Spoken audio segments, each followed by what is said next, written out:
Nayib Bukele, el presidente cool que usa gorra, se toma selfies, da órdenes a funcionarios de su gobierno a través de Twitter y hasta hace videollamadas con residentes. Dale, ya viste que cante. No, yo creo que lo más chévere es que usted cante, que tú cantes algo. Que yo, si canto se quiebra la pantalla del celular. Y la crisis que enfrenta El Salvador y el mundo entero por el coronavirus lo está dejando expuesto, sin filtros. Una de sus últimas polémicas involucra no solo a Costa Rica, sino a todo Centroamérica. Mientras toda la región, menos Daniel Ortega, luchan por salir lo menos afectado posible de la crisis, Bukele optó por hacer un comparativo estilo competencia, ahora sí, para ver quién está menos peor.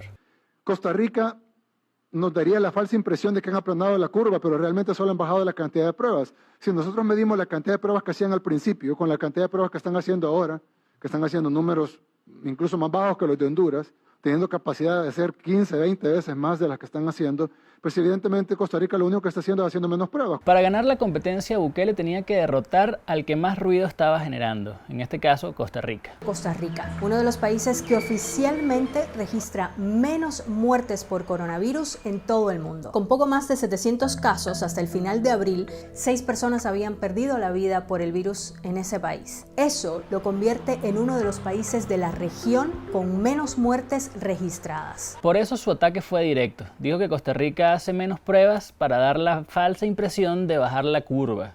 Bajo su lógica, a más pruebas, más casos detectados. Pero la epidemiología es más compleja que sumar y el ministro de Salud de Costa Rica, Daniel Salas, se encargó de explicárselo. Tenemos un promedio de 6% de positividad. Eso significa que de 100 personas que llegan a ser muestreadas y analizadas, 6 han sido positivas.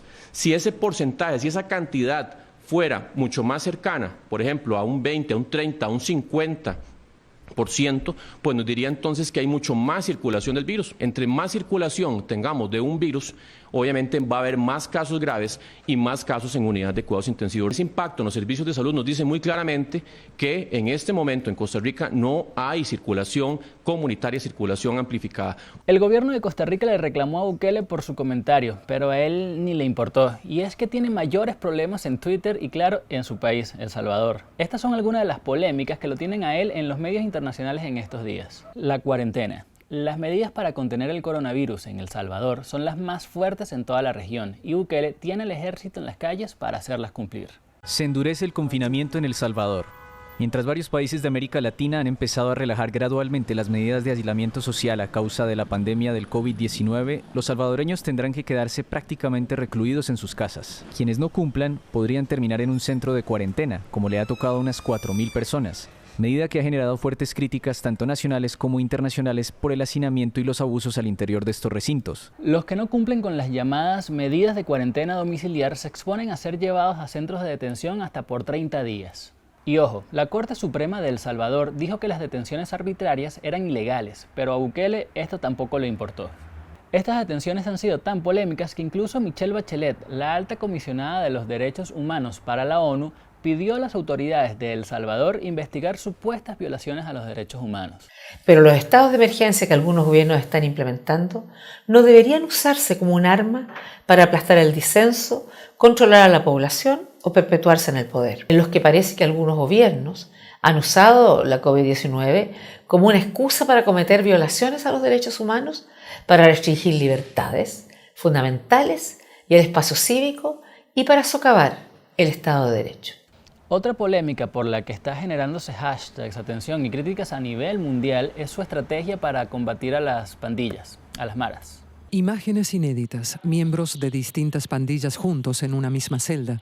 Desde 2002 regía una separación estricta para evitar enfrentamientos, hasta que este domingo el gobierno decidió tumbarla, ignorando además las normas de higiene en esta pandemia. El viernes se registraron 24 asesinatos, la peor cifra diaria desde que Nayib Bukele asumió la presidencia hace 10 meses. Acto seguido, el gobierno respondió con mano dura en las cárceles. Los expertos temen amotinamientos y asesinatos selectivos, pero el presidente tiene la última palabra. Bukele justificó estas medidas extremas por un aumento en los asesinatos en El Salvador, que ya venía conteniendo hace unos meses atrás. Él culpa a los pandilleros en las cárceles, declaró emergencia nacional en estas y publicó esto en Twitter.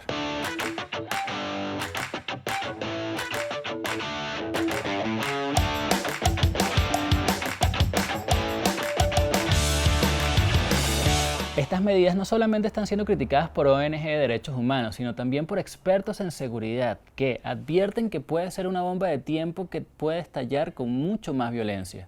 Pero Bukele no es de escuchar a sus críticos, es más un presidente impulsivo, como lo vimos a inicios de este año. Acompañado por decenas de militares con armas de asalto y encomendándose a las presuntas enseñanzas de Dios, el presidente de El Salvador, Nayib Bukele, irrumpió este domingo en el Congreso amenazando a los diputados con llamar al pueblo a la insurrección si no es aprobado un polémico préstamo para financiar un plan de seguridad contra las pandillas.